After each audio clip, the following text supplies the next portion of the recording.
Welcome to the Wellness Business Success Secrets Summit. We are here with Mark Bublitz, and I have to tell you, today is a special day because Mark is not your average entrepreneur. He is the wellness business entrepreneur that he took a challenge and he started a water business, of all businesses to start, because it was something that he overcame one of his own health issues and he came up with a solution. It was wonderful.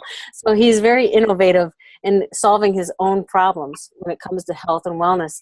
And with your history, you found out about making these changes when you were at the age of 50, because you weren't even thinking about health and wellness up until then, until you met with your doctor and he gave you a diagnosis that you weren't too excited about. Can you share with us how all this evolved?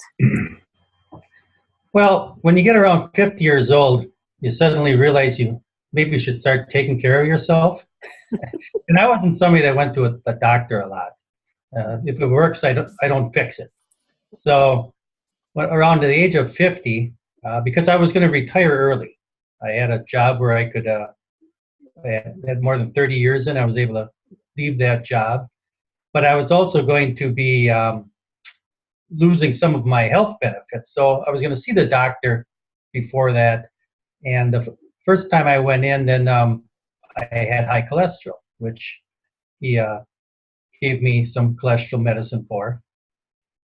And, that process, you get the medicine and come back in 3 months, we'll adjust it. And you do that for like half a year.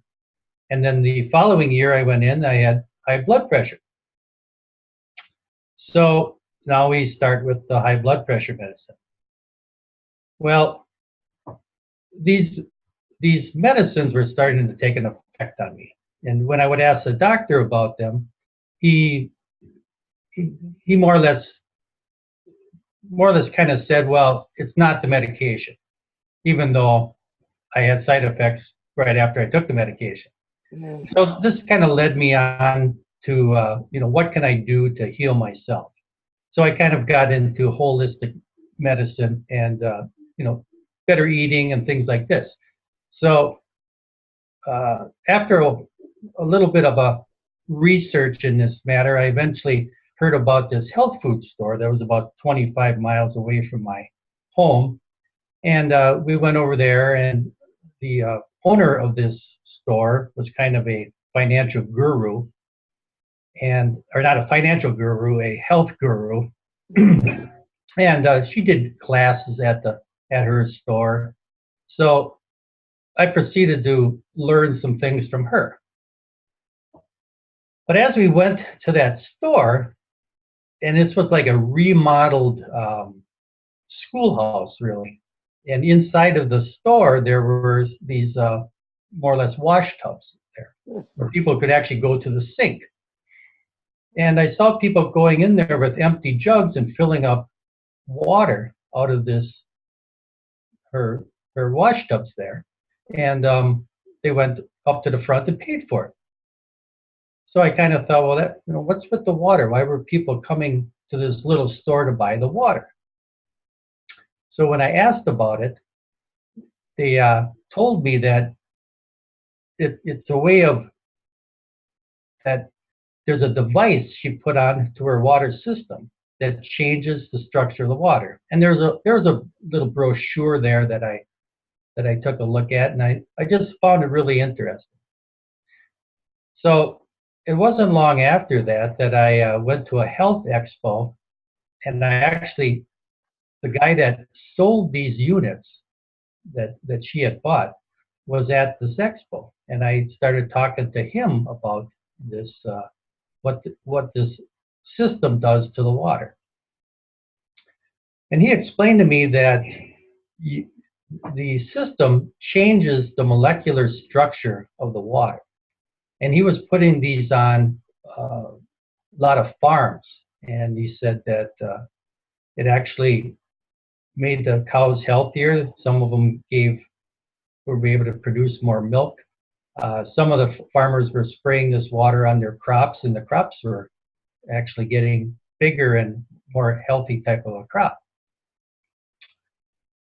So I stayed in contact with this guy because because this really interested me, this water. And after a little while, he had told me that he had taken one of these systems over to a water bottling plant, and they were going to start bottling this water up and selling it. And he was looking for people to distribute this water. So since I was recently retired, I was kind of looking for something to do, and I thought, well, that might be interesting. And I had a little bit of because I knew people around that area, and that went to this store, that there was people interested in purchasing this water, getting it delivered to their home. So I started following up on this as a way of actually being a distributor of this water. So after a period of time, and it's kind of a longer story, maybe we won't all get into it, but that where we bottled this water, there was a guy that up there that was more or less took control of this operation, and about putting this water into branding this water and distributing this water. Well, he kind of turned out to be a kind of a sideways character, and ended up embezzling some money from the owners up there, and he was released. Well, this kind of shot down this whole bottling system that they had going. So this thing kind of went into the tank, and I thought to myself, well, this is still a good idea. Why don't I just do it?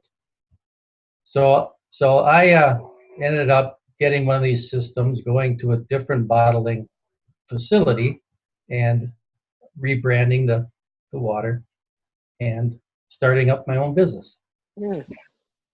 That's wonderful. So another person's ability to fall short or lacking integrity, you saw that as an opportunity, and now you've developed, and this is the water right here. Right, exactly. And it's a success story all in itself, and just all the things that you've had to overcome, and not only just with your health, but then dealing with other things that you couldn't control, but you took control over what you could, and that's what's so beautiful about it. And so that's how you got into the water business. And I mean, there's a bunch of other things that I'm sure probably happened with finding the right bottle and making sure that it's at the right price and all those other things.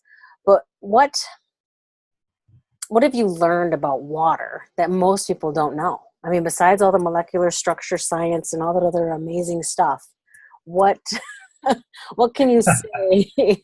What the interesting facts or stories about water that you can share with us? Well, it's quite a bit, actually. I think people probably take water for granted. I've heard a lot of people say, well, water is water. Well, that's just not true. I think it was the Nobel Prize winning biochemist Albert St. Giorgio that said, life is water dancing to the tune of solids. And water, nothing happens without the water. So we have the earth that's made up of 3/4 water, and our bodies, which are essentially made up of 3/4 water. And a lot of the emphasis of what we look at is about the solids, our land and the solid parts of our body, and we almost consider water the filler. Well, water is what makes the magic happen.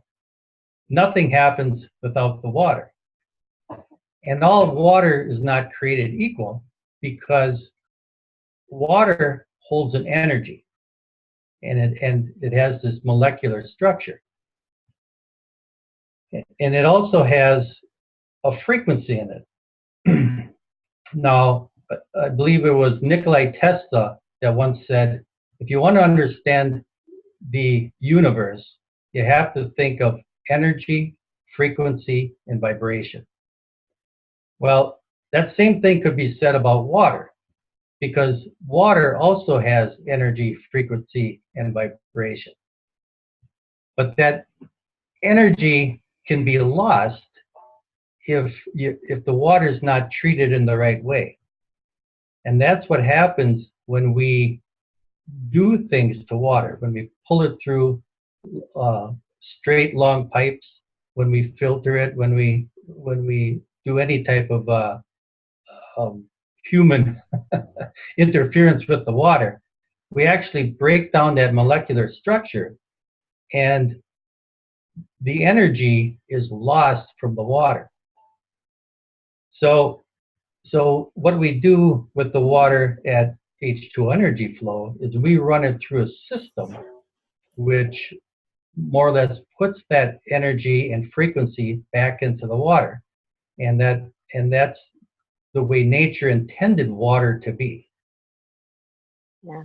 So, Well, I love it. I mean, this water, there's something about it that obviously is different. And I've tasted a lot. And I've been drinking this, gosh, what has it been? I don't know, 3-4 years? I've known you for quite a while. And it's transformed. I think it has reversed my biological age. Seriously. I feel good, and it definitely gives you energy. And there is definite science behind it. But then running a business that incorporates this, just like any other business, what is your opinion on what constitutes a successful business? well, I think anybody that's doing some sort of business that they enjoy, that other people are getting a benefit out of it, is successful. You know, a lot of people might just put a dollar value on something. But, you know, I know many people with small businesses. I know somebody that makes cookies. And they have lots of people that want this lady's cookies for every event around, if it's a birthday party or anniversary or whatever. And, you know, I don't know how much money she makes, but she has a successful business and people love it. So, you know, my opinion is if it's something that benefits others and you enjoy doing it, it's a success. I agree. Do you have a philosophy on starting up a successful business? Like, what if you could do it over? Not saying you would want to do it over, but if you could, if you knew what you know now, what would you do different? Oh, you're making me really think on that one. Well, maybe it would be something like just maybe just being a little bit better prepared. You know, I more or less got into a business that I didn't know nothing about. I mean, to tell you the truth, because I had no intentions of actually being the water supplier. Right. You know, I was going to just, you know, I was looking into it like, well, I'm going to get a truck and go deliver some water to people's houses and things like that. And so when I got into it, I really didn't know much about water. I didn't know nothing about the bottling business. I just had to kind of work right through it. And Well, I remember when you came to me. You take your lumps. Yes. Well, when you came to me, you showed me this business card and you're like, can you help me with this? And I was like, absolutely. But what we did that you had not thought of, which most people I'm sure don't think of, it was we created your vision. We created your plan for 6 years down the road, which a lot of people don't even look that far. And you've been executing each one of those things, whether it's by accident or not, but you definitely had a chief aim and you stayed on course, even though there was things that came in the way, but you overcame it, which I think is beautiful, which a lot of people tend to give up. And you didn't. You just, and I'm sure a lot of things happened that weren't even in your radar. You're like, wow, this is so cool. And I'm sure those things are like, okay, I could have done without that. But, you know, those Sure. things. Well, I think you have to trust the process too. If you're going to make a plan for years out, you can't be halfway through that plan and go, well, it's not working. You more or less have to trust the plan. So there's going to be obstacles in the way, and you just jump over them and go to the next one. Well, what you do that's different than most is you smile when a situation happens, and you're just like, okay, well, we'll get through this. There's like this peace in you of confidence. And so with that, I mean, can you share any life lessons that might help others achieve success? Because you've always had this calmness about you. Well, the calmness comes from an understanding. And let me go back to the Tesla thing with the understanding the universe, okay? Okay. Because there was another bright guy that had a quote one time too, and let me say this to you. Albert Einstein said this. He says, everything is energy, and that's all there is to it. Match the frequency of the reality you want, and you cannot help but get that reality. It can be no other way. This is not philosophy. This is physics. I like it. I love it. That's beautiful. So Albert Einstein understood how the universe works. And you put out the same way as water picks up a frequency. Now you asked me before, let me kind of backtrack. You asked me about if I knew an interesting story about water. And this happened after the Chernobyl, the nuclear fallout at Chernobyl. Mm-hmm. Okay. There was a scientist and his team went in after that, and he studied what happened around there. And the cancer rate went up dramatically at Chernobyl from the nuclear fallout. Except for there was this one little spot there, and it was around the Caucasus Mountain, where the people didn't get the cancer like the surrounding areas, okay? So they sent a team headed by an Igor Smirnov. And they wanted to find out, well, why didn't the cancer rate go up around there like it did to the rest of the area? Well, what they ended up finding out was the people drank the water that ran down the Caucasus Mountain. And that when water tumbles down that water is more or less energized by the earth, and it's structured. We didn't talk about structure of water, but that's what actually happens. The molecules in the water actually structure themselves, and that's what's able to hold the energy and the frequency, okay? So when these people drank this water, they didn't get cancer like the surrounding area. And what the scientists figured out was when the human body is fully hydrated, it can withstand virtually anything. And that's what happened to these people around that area. They were drinking this structured and energized water. And it saved them from even the nuclear fallout. So I thought that was a pretty interesting story. Yeah, absolutely. Now, with your philosophy on being successful in life, you shared that earlier, but are there any other success strategies you might want to share that people just aren't aware of, kind of like that story? Well, I'm gonna stay on that same path, because if people understand how the universe works and how your brain and your thinking actually forms your future events. Now, if people haven't heard this before, if your listeners now haven't heard this how the universe works, this might seem like some new age mumbo jumbo, okay? But that's why I gave you the quote from Einstein and Tesla, because this is actually how the universe works. Your mind is putting out a frequency, just like the water has frequency.